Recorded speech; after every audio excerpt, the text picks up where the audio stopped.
দর্শক, ডাকসু নির্বাচনের পর ঢাকা বিশ্ববিদ্যালয়ের পরিস্থিতি জানাতে সরাসরি যুক্ত হচ্ছেন সহকর্মী শাহাদাত নিশাত। নিশাত, ক্যাম্পাসের এখনকার পরিস্থিতি কেমন দেখছেন আমাদের জানাবেন। জি, ধন্যবাদ আপনাকে। আসলে গতকালকে কিন্তু একটা ঐতিহাসিক মুহূর্তের সাক্ষী ছিল বাংলাদেশ, এবং তার ফল পাওয়া গিয়েছে আজকে সকাল 8:30টায়। অর্থাৎ ঢাকা বিশ্ববিদ্যালয় কেন্দ্রীয় ছাত্র সংসদ ডাকসু নির্বাচনের যে একটা আমেজ ছিল, সেই আমেজের কিন্তু প্রতিফলন হয়েছে আজকের দিনে। সকালের 3টায় শুরু হয়েছে ডাকসুর ফলাফল দিয়ে।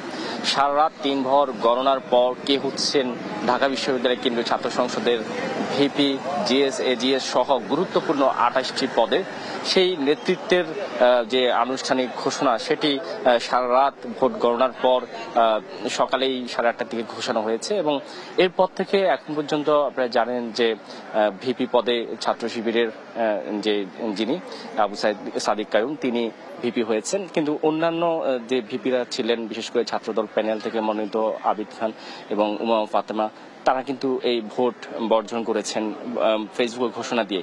এরপর থেকে আজকে সকাল থেকে তাদের কোনো প্রতিক্রিয়া পাওয়া যায়নি। কিন্তু ছাত্র শিবিরের প্যানেল তারা গুরুত্বপূর্ণ সব পদেই তারা জয়ী হয়েছেন, যার কারণে কিন্তু আজকে সকালেও তারা প্রতিক্রিয়া ব্যক্ত করেছেন এবং এই শিক্ষার্থীদেরকে দেওয়া বিভিন্ন তাদের যে প্রতিশ্রুতি, সেই প্রতিশ্রুতি বাস্তবায়নের লক্ষ্যে তারা কাজ করবেন বলেও কিন্তু সেই বিষয়টি জানিয়েছেন। এখন পর্যন্ত ক্যাম্পাস একেবারেই শুনশান নীরবতা অবস্থা। আমরা ঠিক ডাকসুর সামনেই আছি, এখানে তেমন কোনো কিন্তু আনাগোনা নেই, শিক্ষার্থীদের একদম শুনশান নীরবতা অবস্থায় রয়েছেন। এবং পরবর্তীতে এখানের যে আনুষ্ঠানিক কার্যক্রম ডাকসুর, সেগুলো অনুষ্ঠিত হবে, সেটাই আসলে আমরা জেনেছি। এবং শিবির সমর্থিত যে এস.এম. ফরাদ, তিনি কিন্তু বেশ প্রায় 10,894 ভোট পেয়ে বিজয় হয়েছেন। অন্যান্য যে প্রার্থীরা তারা কিন্তু দ্বিগুণ কমে ভোটে কিন্তু তার সাথে জয়ী হয়েছে, বিশেষ করে বিজয় হতে পারেননি। বিশেষ করে আমরা যদি বলি, ছাত্রদল সমর্থিত যে প্যানেল, সেখান থেকে নির্বাচন করেছেন তানভীর বারী হামিম, তিনি পেয়েছেন 5,283 ভোট। অন্যান্য পদে কিন্তু একই অবস্থা।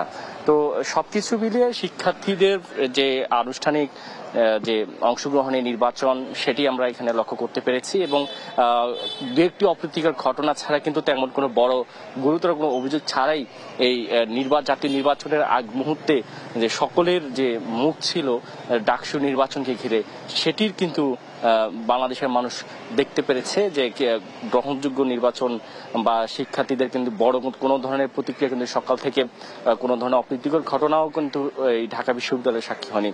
তার মানে বোঝা যাচ্ছে যে এবারের যে ডাকসু নির্বাচন, সেটি আসলে শিক্ষার্থীরা কতটা গ্রহণ করে নিয়েছে। এবং ডাকসুর যে আনুষ্ঠানিক যে অন্যান্য কার্যক্রম, সেটি হয়তো যে বিশ্ববিদ্যালয় প্রশাসন আছেন, তাদের সমন্বয়ে ডাকসুর নতুন কমিটি তারা নির্ধারণ করবেন এবং তাদের কার্যক্রম আগামী 1 বছরের জন্য চালিয়ে যাবেন। তো এই ছিল ঢাকা বিশ্ববিদ্যালয়ের কেন্দ্রীয় ছাত্র সংসদের সামনে থেকে আমার কাছে থাকা ডাকসুর ফলাফল ঘোষণার পরবর্তী প্রতিক্রিয়া।